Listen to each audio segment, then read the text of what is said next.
So let's get into thing one that you should look for in a proper gun belt. First off is the buckle.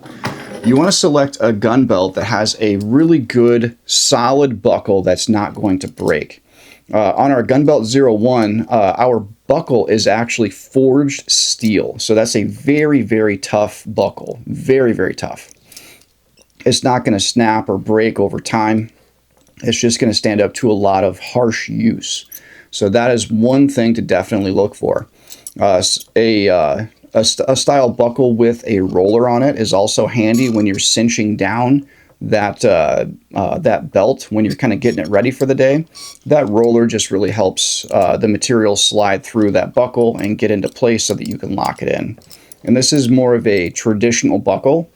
Something else that you can do with this, since this is removable by use of our hardware, you can actually swap this out if you have more of like if you're in Texas and you like a Texas style, kind of like a rodeo buckle, you can actually swap that out for a rodeo buckle. So that's kind of like a niche and also neat feature to that.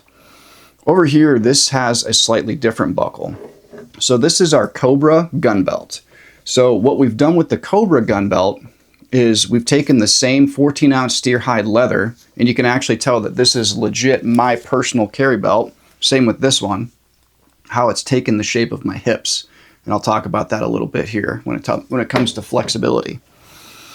But the buckle on this guy, instead of having a traditional buckle like our traditional Gunbelt 01 has, the Cobra gun belt utilizes a Cobra buckling system, which is made out of forged aluminum.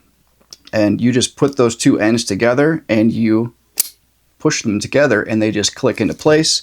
And these are actually a climbing rated buckle. This is a rock solid buckle. This is not going to fail. These are very expensive buckles too, which is why the Cobra gun belt costs $100. But I really like that. Just the number one reason why I really like this is when I don my EDC gear for the day, this is something that I use as a mental check in the box. When I click that together, I instantly feel like Batman.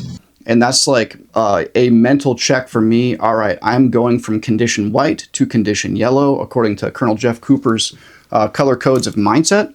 And that is just something that I use to help prepare me for the day ahead, whether it's just a normal day of like going about normal everyday activities, or if something goes down, my mind is ready for that fight, because preparing your mindset is very, very important when it comes to successfully making it through that terrible experience of having to be in a gunfight.